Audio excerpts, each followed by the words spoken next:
Las opiniones y comentarios expresados en el siguiente espacio son exclusiva potestad de quienes lo emiten. Esta empresa televisora exime su responsabilidad o participación en los mismos.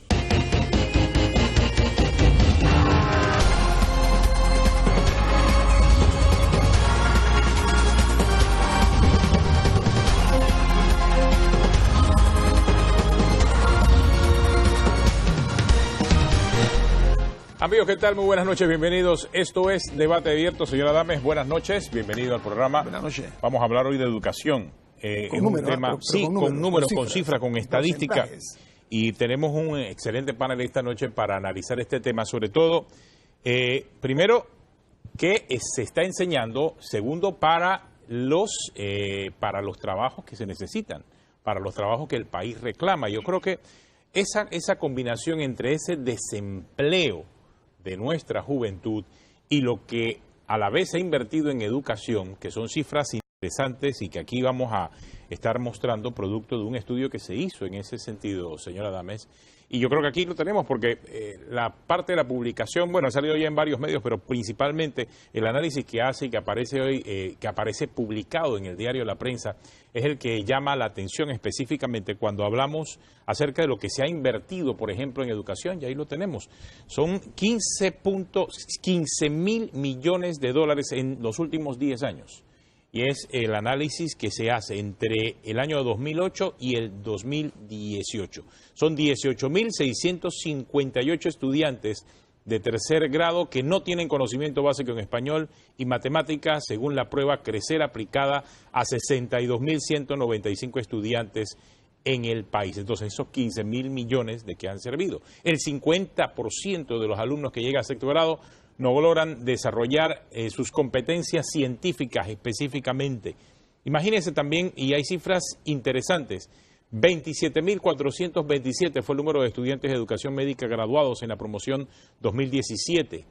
75.678 estudiantes entraron a primer ciclo en el séptimo grado en el 2012 y de los 75.000 son 27.000 los graduados, que es otra cifra interesante también que plantea esta investigación. Y esta otra cifra que llama poderosamente la atención porque 63.7% de esos 75.678 estudiantes, señora Adames, desertaron de sus estudios. O sea, no terminaron. Entonces tenemos una inversión de 15.000 millones de dólares, 15.000 millones de dólares invertidos en los últimos 10 años específicamente, con un gasto promedio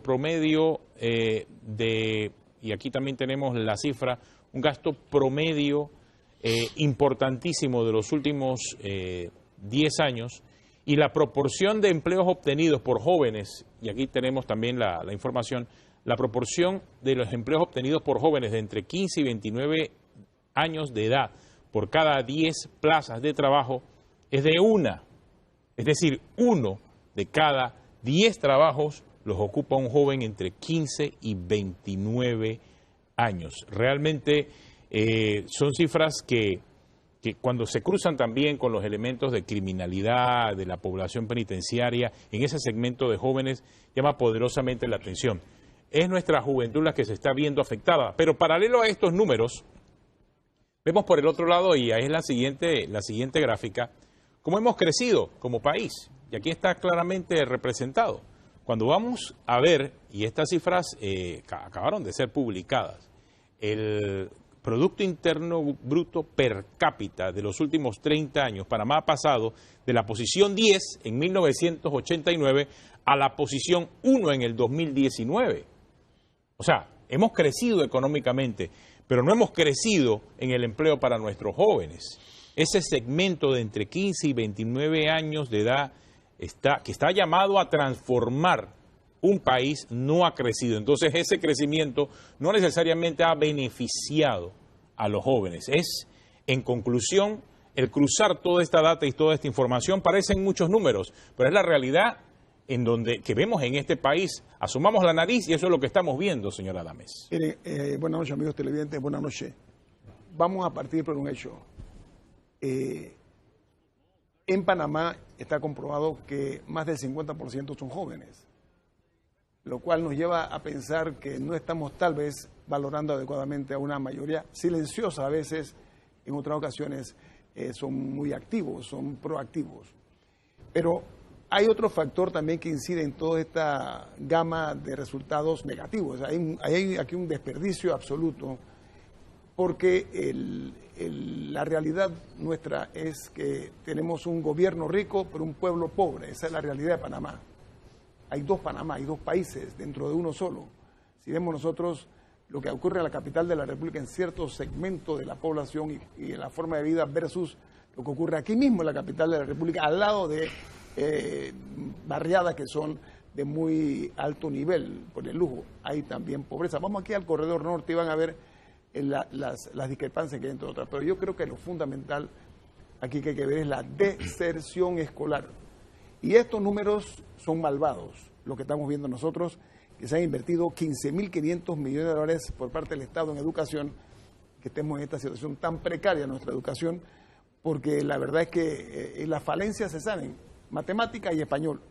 No hay otra manera de evadir esa responsabilidad, que es uno de los principales retos, me imagino, del presidente electo Laurentino Cortizo, señor Rodríguez, depender en gran medida que él pueda ser un importante agente de cambio ante esta situación que nosotros vemos que ha repercutido muy fuerte en lo que es la seguridad y la paz social. Y claro, viene nuevamente el detalle, bueno, pero lo que ocurre es que estos procesos, estos cambios en la educación no pueden ser cambios a 5 años. Sí, el asunto es que estamos mal en este momento.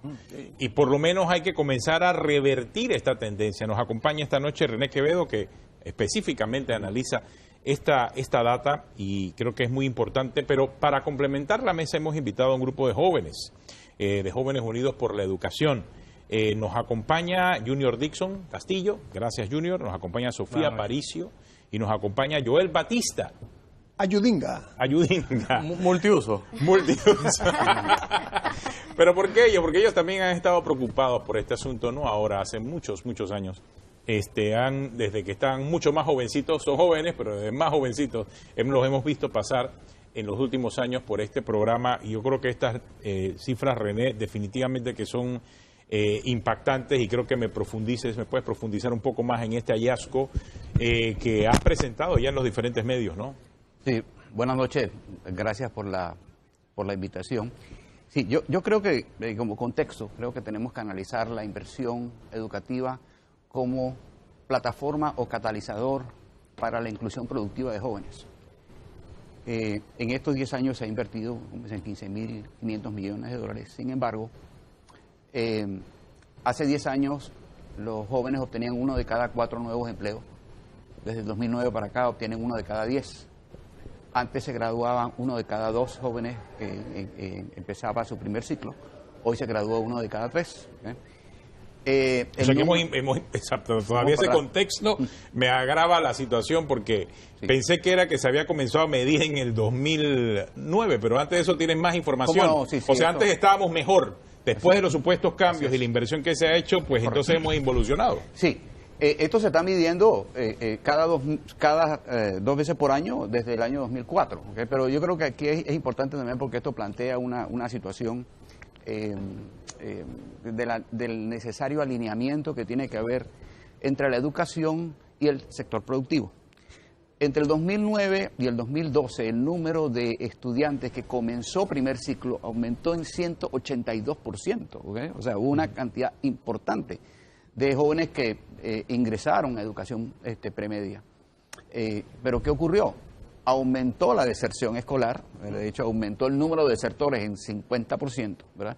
Y también, ¿qué ocurrió? Que más jóvenes incursionaron en el mercado laboral sin estar preparados. Entonces yo creo que es un tema que hay que analizar, porque lamentablemente ese aumento en el número de jóvenes que incursiona en el mercado laboral se da a la vez que se disminuye dramáticamente la cantidad de plazas laborales para jóvenes. Entonces está ocurriendo lo que pero es bueno escuchar, qué bueno escuchar la parte de las estadísticas. Está bien, me parece muy bien. Veamos entonces lo que es el mundo real, la versión y la visión que tienen estos 3 jóvenes aquí. Me interesa muchísimo, ¿saben por qué? Porque ellas la viven todos los días. No que nosotros no, pero ellos la viven, se rozan con esa perversa actividad que tenemos nosotros aquí de una deficiente educación. Miren, y esto para los tres. Vía ejemplo, en el año 2012 entraron 75.678 estudiantes y en el año 2017, un quinquenio, 5 años después, solo 27.427 se graduaron de educación media. Este es un número aterrador realmente porque denota varias fisuras a la educación panameña. Una se atribuye al problema social, otra al problema familiar, porque una cosa no está alejada de la otra. Los padres tienen una gran responsabilidad en esto, pero el Estado también, porque el Estado tiene que asegurarse de que tengamos una buena educación, porque ahí está el futuro de nosotros y de nuestros hijos. Usted así de primera mano, ¿a qué atribuyen este tipo de falencia? Que le hemos ido aquí tocando en este programa sistemáticamente, aquí hay números ya muy puntuales. El hecho de que entran 76.000 estudiantes, números redondos, y solo se gradúan 5 años después 27.000, ¿mete miedo o no?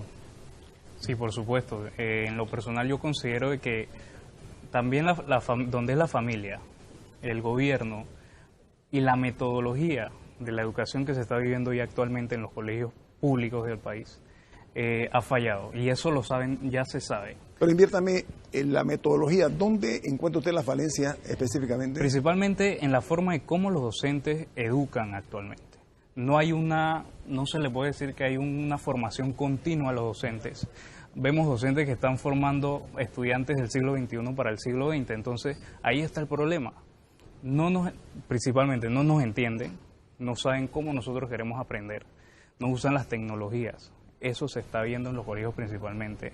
Y yo considero que ese es uno de los factores que está fallando bastante para ver los resultados. La tecnología, usted, el hombre de Ayudinga, ¿qué me dice acerca de eso? Hay un atraso también escandaloso, ¿no? Bueno, básicamente tendríamos que irnos a algo que siempre menciono, y yo creo que es la vez número 68 que lo digo más a nivel vario. 68.000. 68.000. Bastante veces lo he dicho, no tengo la cifra exacta.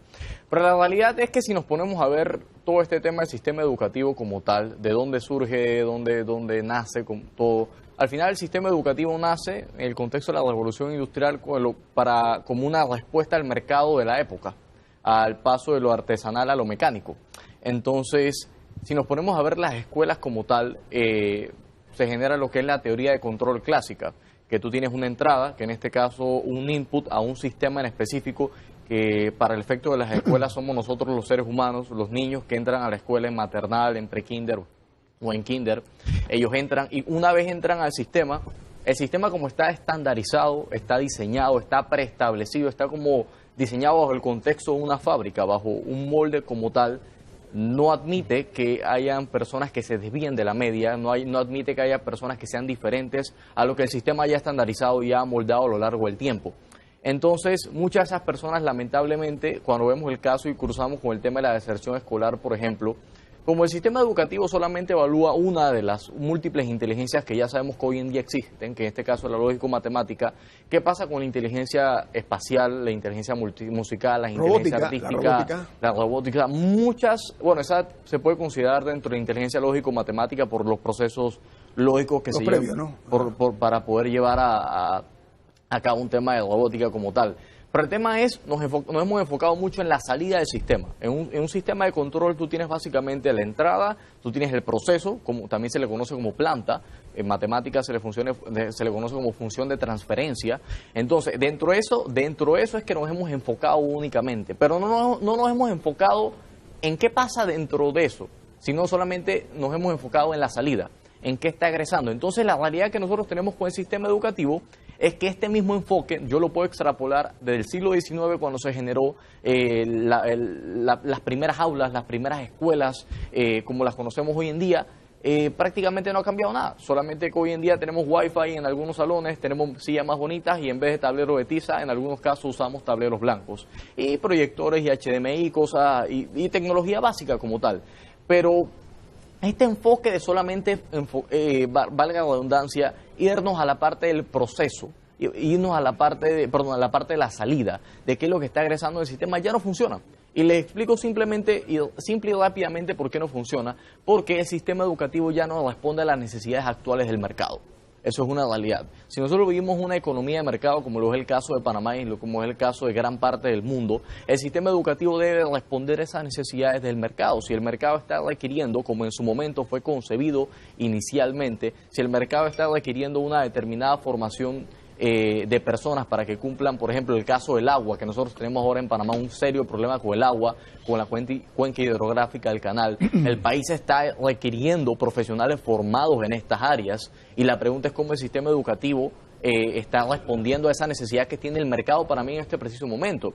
De hecho, este gobierno en Senacity hizo algo muy interesante, que fue la definición de las carreras prioritarias para el país, de aquí a un plan, una visión de 20, 30, 50 años aproximadamente, por lo menos para saber cuál es la hoja de ruta, porque de nada sirve invertir en hierro, invertir en tecnología, meterle internet en todos los salones si no invertimos antes en los seres humanos. Ahora, yo creo que esa es la parte más interesante de la pausa. Quisiera ya evolucionar hacia esto, tanto con René como con lo que tú estás hablando, acerca de lo que son esas carreras que realmente el panameño necesita. Y aquí tenía una actualización sobre las cifras, por cierto, porque acá el propio Meduca dice que entre el 2015 y 2017, es decir, 2 años, menos 100.000 estudiantes, en su mayoría de educación media, en Chiriquí, Colón y Panamá, que son en ese orden las provincias mayormente afectadas, han abandonado sus estudios. Son cifras realmente muy preocupantes, porque es realmente donde está el corazón productivo del país, donde estamos teniendo ese problema. Hay una pausa y ya regresamos aquí en Debate Abierto.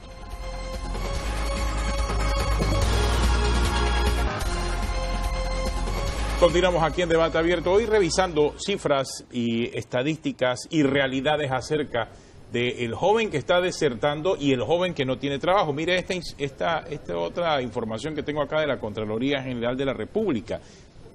En el 2017, 116.000 personas en edad productiva no tenían una fuente de ingreso en el 2017. Bueno, de ese total, 51.000 jóvenes entre 15 y 24 años de edad eran desempleadas. Así que creo que René, toda esta información coincide completamente con esta investigación. Ahora, lo que planteó Joel es, bueno, ok, eso lo estamos viendo la deserción, pero paralelo a eso también estamos viendo unas necesidades laborales que parece que no están siendo suplidas por la educación panameña. Sí, es correcto. Lo que pasa es que entramos en la era post-ampliación.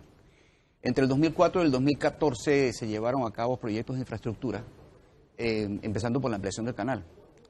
En ese periodo de tiempo, 52% de la expansión del empleo vino de construcción, comercio y agricultura. Eso cambió y ahora el 52% viene del turismo, la logística, la industria y el comercio, con requerimientos educativos diferentes a los anteriores. El promedio de escolaridad de la industria de la construcción es 9.6 años.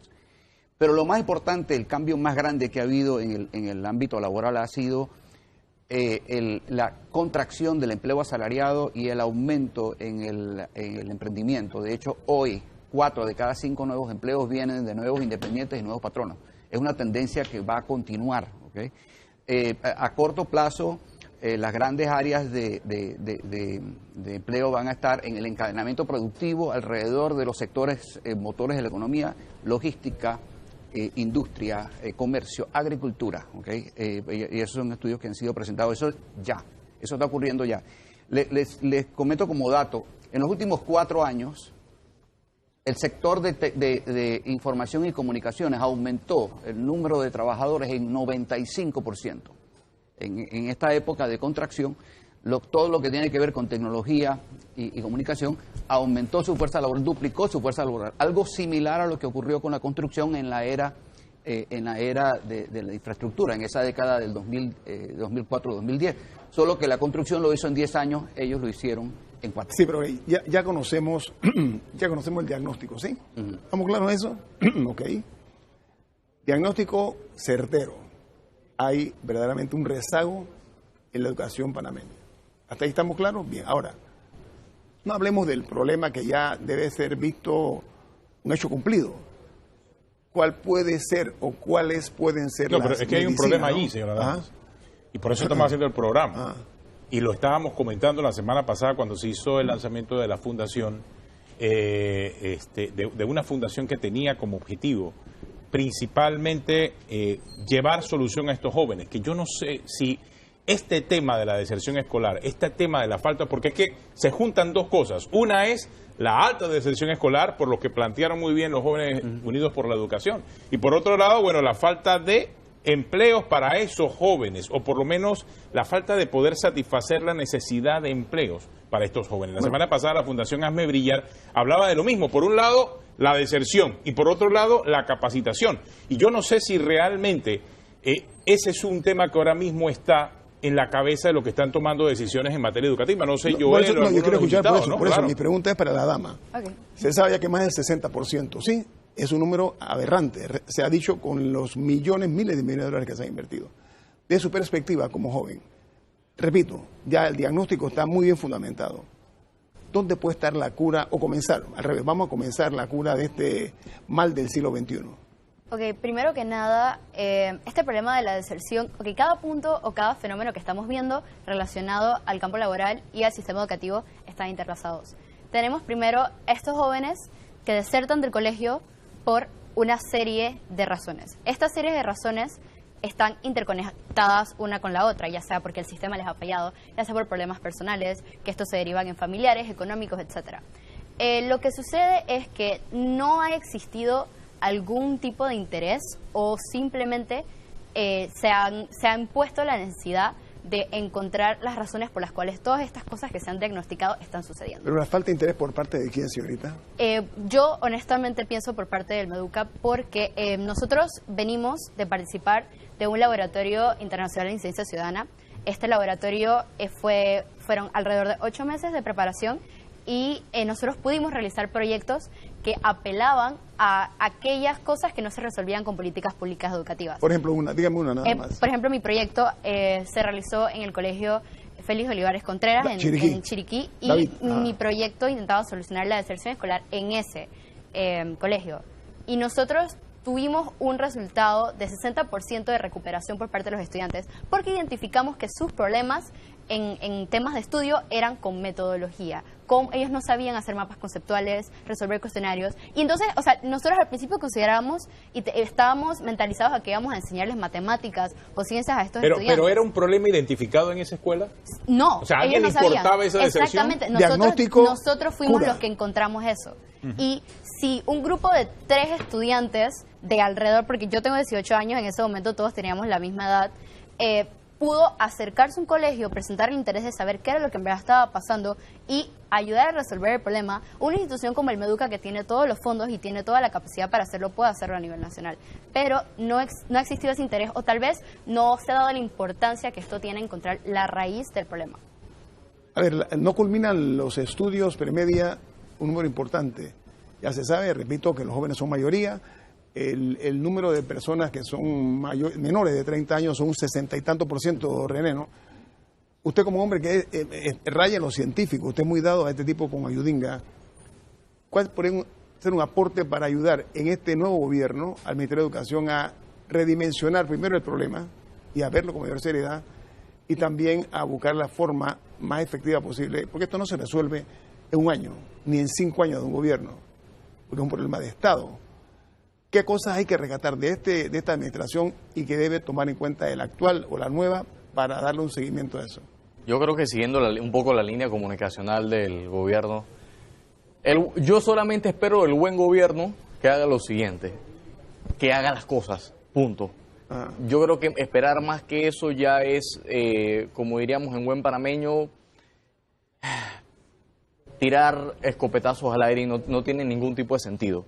Ya de este gobierno se hizo algún análisis, se hizo una concertación bastante interesante, que es el Compromiso Nacional por la Educación, que nos pudimos poner de acuerdo todos los sectores que directa o indirectamente formamos parte de la comunidad educativa, porque muchas veces tendemos a infradimensionar el valor de la comunidad educativa de solamente el estudiante, el profesor y el padre de familia, cuando en realidad están las ONG educativas, están los docentes, los gremios magisteriales, están el mismo gremio administrativo como tal del MEDUCA. Yo creo y tenemos un documento base que todos los candidatos y el presidente electo se pusieron de acuerdo y vamos a firmar, y esta es una política de Estado. Como en su momento resolvimos el tema del transporte, que ya establecimos de que, bueno, el metro es la línea sobre la cual nosotros tenemos que trabajar, tenemos que migrar hacia un sistema urbano alimentado por rutas internas que sean proveídas, que se puedan proveer por tema del metrobús y todo lo demás. Eso fue una política de Estado, y ya tenemos una visión al 2040 que tenemos que tener 8 líneas de metro. Entonces la pregunta que yo me hago es, sí, sabemos que es un problema que va a tomar muchos años en resolver, sabemos que es un problema que puede nombrar a Superman, a la mamá de Tarzán, al abuelo de Tarzán y a toda la familia de Tarzán como ministros de educación, y ni aún así vamos a llenar las expectativas como tal que tenemos de que va a resolver los problemas de la educación de este país. Las cosas puntuales que tenemos que hacer es implementar los compromisos que ya nosotros hemos adquirido, pero comenzando con acciones específicas y muy puntuales. Tenemos que reducir la burocracia del Ministerio de Educación. No puede ser posible que todas las decisiones en materia educativa en este país se tengan que tomar en una oficina refrigerada en Cárdenas. Cuando lamentablemente en este país, según lo menciona muy sabiamente Nidia Rosana Castrillón Echeverría, el lugar donde nace determina la calidad de educación que tú recibes. ¿Qué pasa con esos muchachos en la comarca? ¿Qué pasa con esos muchachos en Bocas del Toro? ¿Qué pasa con esos muchachos en las áreas rurales? Todas sus decisiones de que hasta, por ejemplo, el tema para dar un caso absurdo, el tema de los sanitarios en las escuelas, lamentablemente tienen que ser decididos en una licitación en el Ministerio de Educación. Pero el tema de la deserción escolar como tal, ¿está o aparece en algún lugar en la mente de los que están tomando decisiones aquí? Bueno, porque yo de verdad que a mí me sorprende que no haya sido un tema que hasta ahora haya aparecido. Un tema prioritario, digamos. No. Yo valoro mucho algo que pasó. Todo el mundo habla de calidad de la educación, pero ¿y el fondo? Yo valoro mucho lo que sucedió en esta campaña presidencial, que recién salimos, estamos como, diría en buen panameño, en la goma postelectoral, que por primera vez hablamos de educación de verdad. Por primera vez el debate educativo se elevó a hay que mejorar la educación, que era lo que habíamos escuchado siempre, de más educación. Propuestas vacías, y nos fuimos a un concepto bastante interesante que es el ODS 4, el Objetivo de Desarrollo Sostenible 4, que es la educación de calidad. Cuando analizamos la educación de calidad, eso es una matriz multidimensional que dentro de ella están contenidas múltiples otros factores. La calidad de los aprendizajes, la pertinencia de los aprendizajes, los índices multidimensionales de la pobreza asociados a la educación y el tema de la deserción escolar. Que el tema de la deserción escolar por sí mismo es otra matriz de múltiples dimensiones, que tiene factores culturales, que tiene factores económicos, que tiene factores sociales y tiene un factor muy interesante que yo evalúo bastante, que es el tema de la pertinencia de los aprendizajes.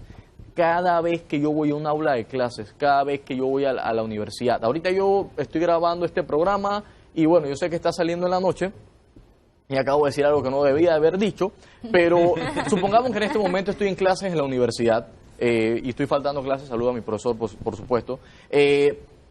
Yo siento muchas veces que las cosas que yo estoy aprendiendo en el aula de clases, como que ¿para qué? Como que ¿para qué esto? Entonces la pregunta que yo me hago es, ¿para qué aprender? Tengo una pausa porque hay que responder esa pregunta después de la pausa aquí en Debate Abierto.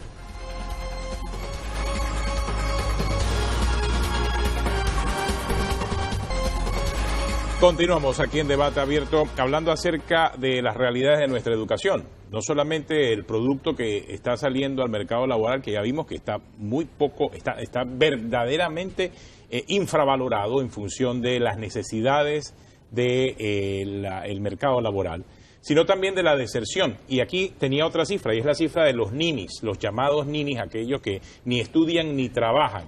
Y nada más para poner una referencia por lo que se pudo haber hecho en algún momento, mire usted, y eso sin tomar en cuenta lo que ocurrió ahora en el 2018, pero entre el 2016 y el 2017 los ninis subieron, o sea, y estos son cifras de la Contraloría, en el 2016 teníamos 218.532 jóvenes entre 15 y 25 años, 29.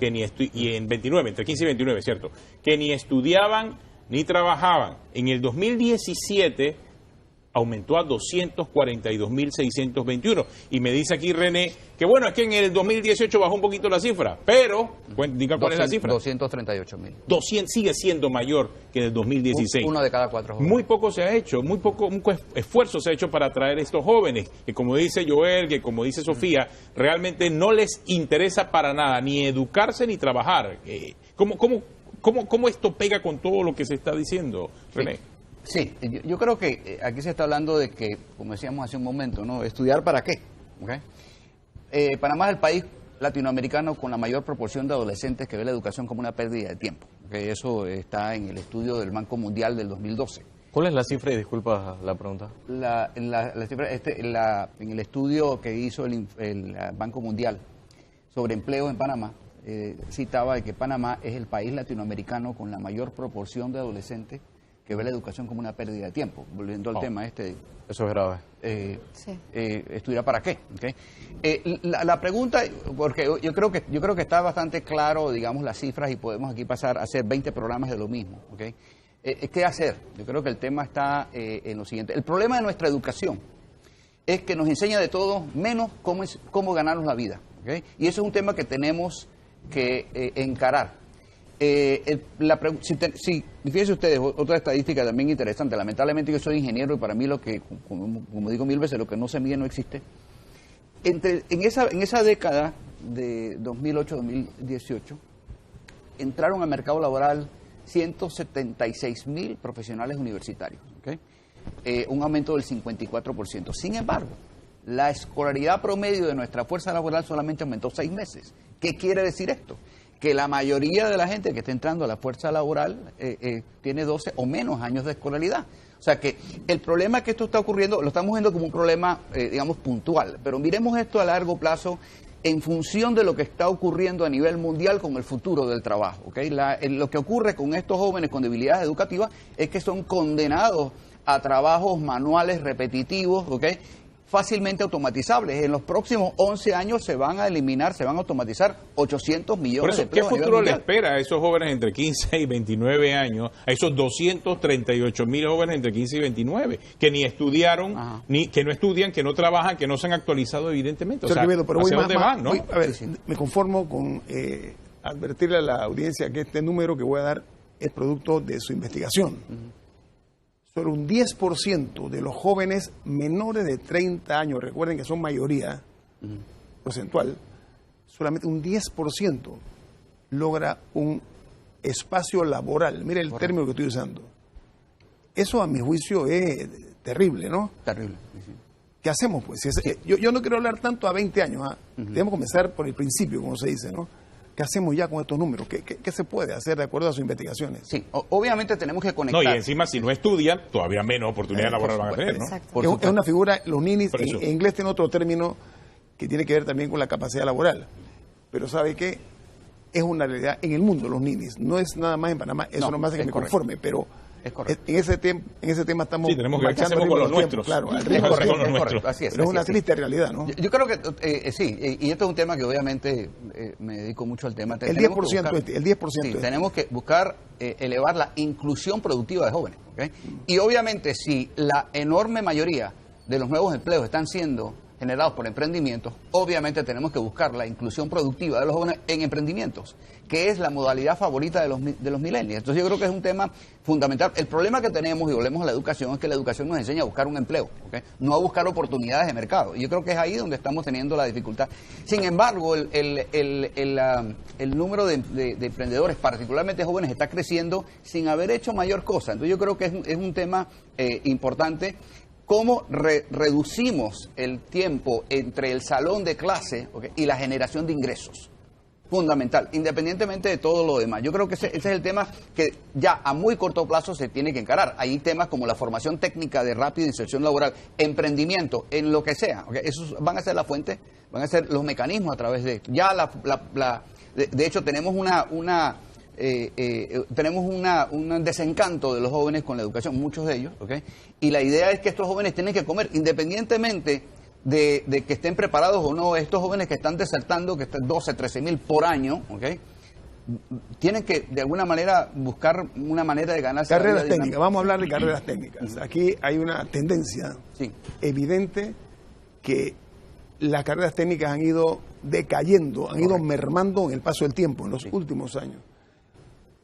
Y son trabajos bien pagos en otros países, las carreras técnicas. Esa distorsión cultural, a mi juicio, ¿cómo se puede remendar, por no decir enmendar? Sí, el problema es que nosotros lamentablemente hemos glorificado la educación universitaria y estigmatizado la técnica. Quien estudia algo técnico es un mal portado. Entonces, vamos a empezar por ahí. Entonces, y lamentablemente, nada más hay que preguntarle a cualquiera de nuestros televidentes si tiene algún problema en la casa, lo que le cuesta conseguir un plomero, un electricista, etcétera. Eso por decir nada más ese hay una tipo crisis, de, hay una no, crisis. Es terrible. Lo mismo también a nivel, digamos, en la logística, por ejemplo, el 80% de los trabajos que se han generado desde el año 2011 han sido operadores y técnicos. De tal manera es que volvemos al tema de que tenemos un problema de marketing, definitivamente. ¿Okay? Tenemos que hacer de esta formación técnica algo cool. Lamentablemente tenemos esto de que si uno no es un ingeniero, un arquitecto, un abogado, uno es ciudadano de segunda categoría.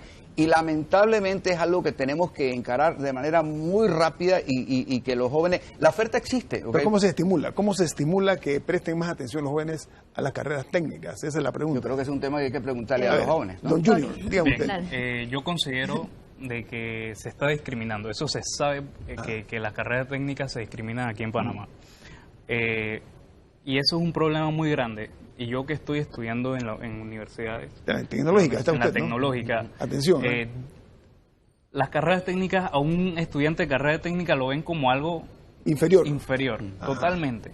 Entonces, eso es un problema muy grande, porque aquí se está saturando ingenieros civiles, ingenieros industriales, ingenieros y en distintas áreas, pero los problemas puntuales del país no se están atacando, y eso se ataca mucho con las carreras técnicas. Pudimos ver con el tema de la ampliación del canal, había mucha deficiencia, no habían técnicos aquí en Panamá. Con lo de la ampliación del metro también tuvieron que solicitar mano de obra extranjera. Entonces ahí está el problema, la discriminación principalmente de las carreras técnicas se ve, y eso sale de la casa de estudio, de las universidades. ¿No será que subestimamos de alguna forma las capacidades de quienes están en esa línea de estudio? Sí, y más que nada yo considero el tema de el joven a la hora de encontrar qué es lo que le gusta. Porque en ese transcurso de, por ejemplo, secundaria o inclusive hasta primaria, en el que uno está descubriendo qué es lo que le interesa, qué quiere llegar a estudiar, uno se encuentra con muchos obstáculos. Que si es un trabajo que al futuro me va a proveer, que yo quiero esta cantidad de salario al año, que yo quiero ser esta persona, que yo lo otro. Pero la gente se concentra más en lo que esa carrera los va a hacer a ellos y no lo que la carrera va a hacer por ellos. Entonces, ¿qué sucede? Probablemente una persona que le interesa el temas de mecánica o tal vez lo que está involucrado en ser un electricista, no va a querer ser un electricista porque está esta estigmatización. Pero si uno le habla de tener una compañía que maneja talleres o algo de ese tipo, ya la persona se siente diferente. Y yo siento que es más que nada encontrar esa formación integral que necesitan los jóvenes para desarrollar sus habilidades. Porque al fin y al cabo, si una persona se siente cómoda haciendo un trabajo, lo va a hacer indiferentemente de lo que piensen los demás. Pero existe esta estigmatización con la educación y siento que es más con el sistema educativo, porque uno aprende todos los días y aprende más cosas que le interesan. Entonces, con la escuela y pasar por este sistema, nosotros desarrollamos habilidades en cosas que nos interesan y a veces desarrollamos esas habilidades en situaciones o momentos en los que menos esperamos que nosotros encontremos ese gusto. Entonces, tener un punto de vista un poco más progresista y pensar en qué me va a servir esto. Y ese es un reto que tiene nuestro sistema educativo y este gobierno a seguir, cómo hacerle entender a los estudiantes que aprender es algo bueno y aprender es algo que les funciona. Y no es poniéndolos a presión dentro de una caja para que hagan lo que se quiere que hagan, sino que desarrollar al joven, querer entender por qué hay cosas que le llaman la atención, otras cosas que no le llaman la atención y por qué hay materias, por ejemplo, que le cuestan. Yo soy una persona que cree mucho en el método científico porque es eficiente. Si uno busca la raíz, los motivos y los factores que afectan a la situación que está intentando uno resolver, va a encontrar una solución viable. ¿Y qué sucede? Vemos esta serie de soluciones que cuando se presentan se ven muy buenas, porque cuando uno comenta y habla de ellas y se puede tocar el problema por encima, uno puede pensar que son soluciones viables y soluciones que a futuro van a cambiar el problema, pero no. ¿Por qué? Porque el problema no se conoce de raíz y no se saben las razones reales por lo que está sucediendo. Entonces, tenemos pérdida de tiempo, tenemos pérdida de dinero y tenemos una ciudadanía que no avanza. Y esta serie de jóvenes que pueden convertirse en ninis. Exactamente, jóvenes que pueden convertirse en ninis. Tengo una pausa, ya regresamos. Esto es Debate Abierto.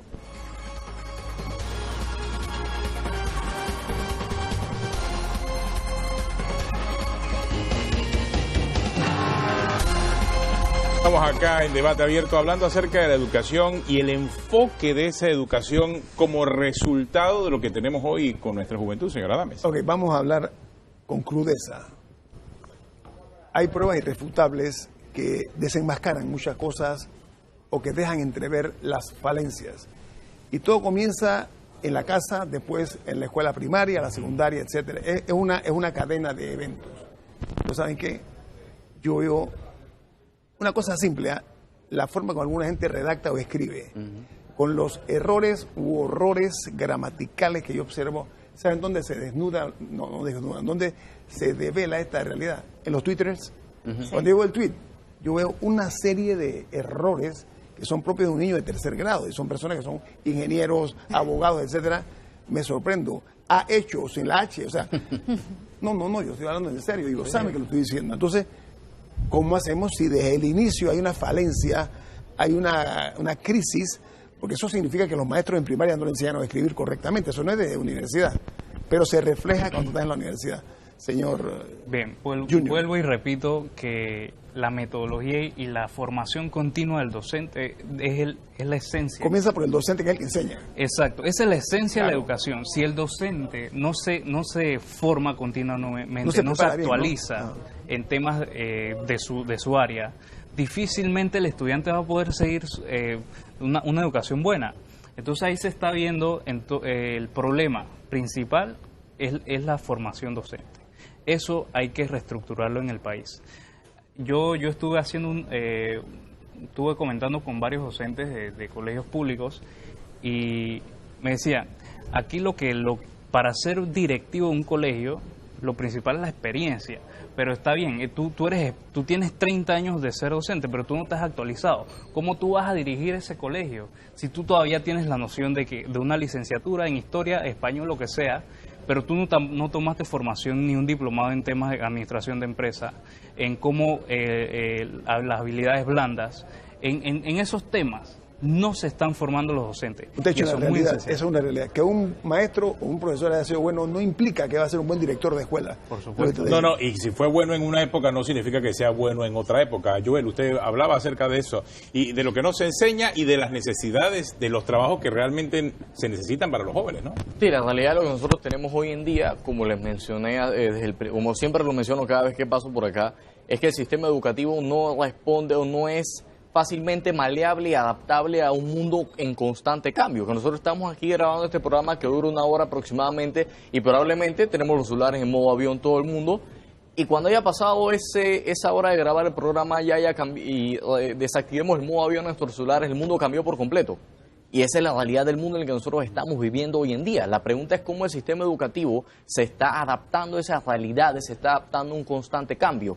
¿A qué nos encontramos cuando observamos ese tipo de cosas? Con estructuras tan rígidas, con estructuras altamente burocráticas, con estructuras altamente complejas e ineficientes e ineficaces. O inadecuadamente establecidas hoy porque son anticuadas, ¿no? Claro, por supuesto. Primero, eso compartiendo el tema de que no hemos hecho transformaciones estructurales a la Ley Orgánica de Educación para considerar el tema de las plataformas educativas online.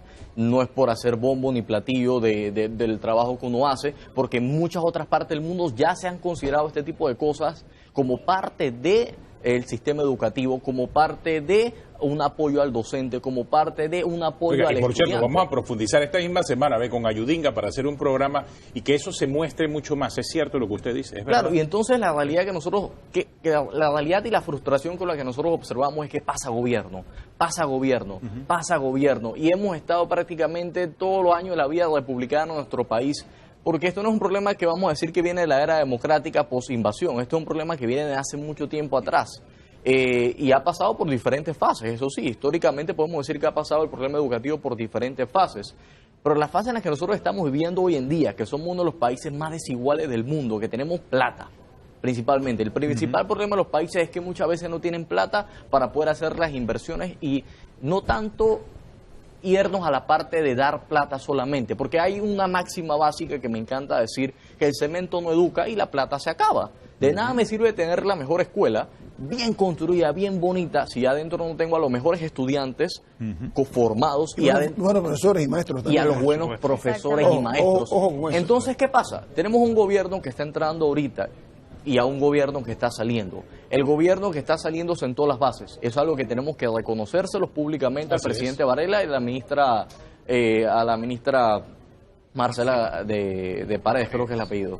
Tenemos que reconocer lo que sentaron las bases con un diálogo de entre todos los sectores de la comunidad educativa, el compromiso nacional por la educación, y ahora al presidente electo le toca simplemente continuar con esa política de Estado. Pero para poder hacer eso requerimos de voluntad política, porque ese es el otro factor que yo creo que no hemos tocado prácticamente nunca en materia educativa.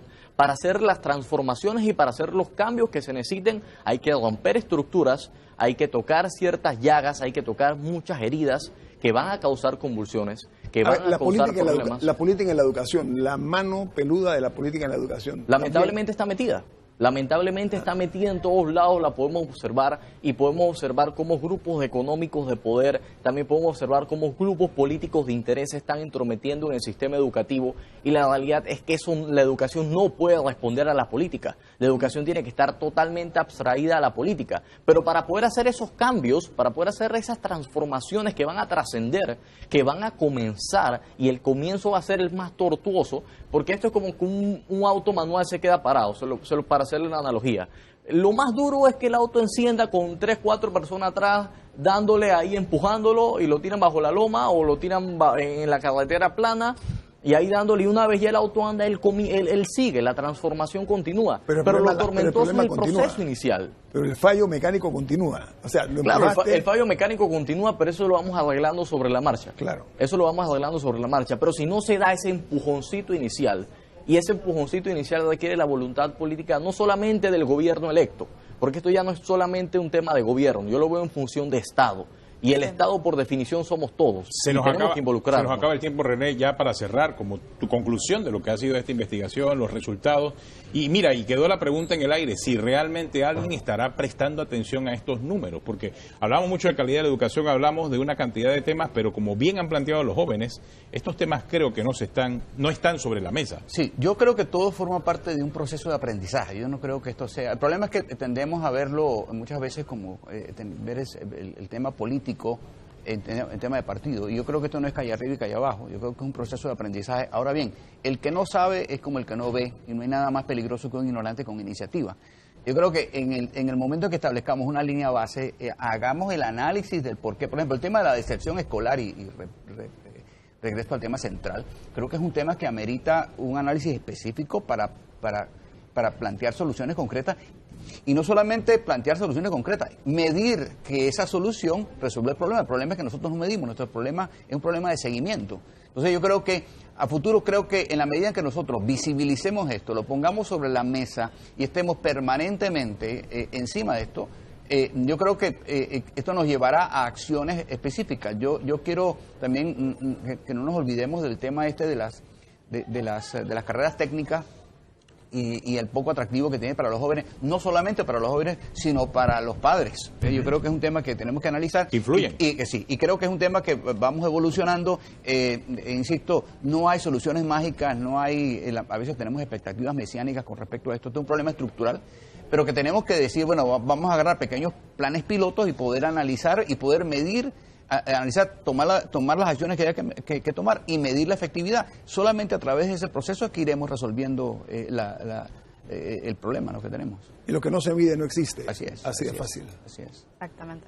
Claro, la realidad es que sí, por eso es que hemos traído el tema a colación, porque lo que queremos es poner sobre la mesa temas específicos, porque cuando se habla de calidad de la educación, cuando se habla de la necesidad de cambios, es tan general que no terminamos específicamente aterrizando nada. Entonces, todo lo general se convierte en nada. O sea, al final es más de lo mismo. Y ese es el elemento principal que debemos eliminar. No podemos seguir en más de lo mismo, porque más de lo mismo nos han dado los resultados que acabamos de ver en este día. Así que hemos botado mucha plata y al final no se han hecho cambios específicos y por ahora no hay resultados. Vamos para atrás, como el cangrejo. Es lo que dicen los números. Así terminamos. Muchas gracias por acompañarnos en Debate Abierto. El compromiso con Joel para Yudinga, para este viernes. Cuando nomás. Perfecto, así terminamos. Será hasta mañana.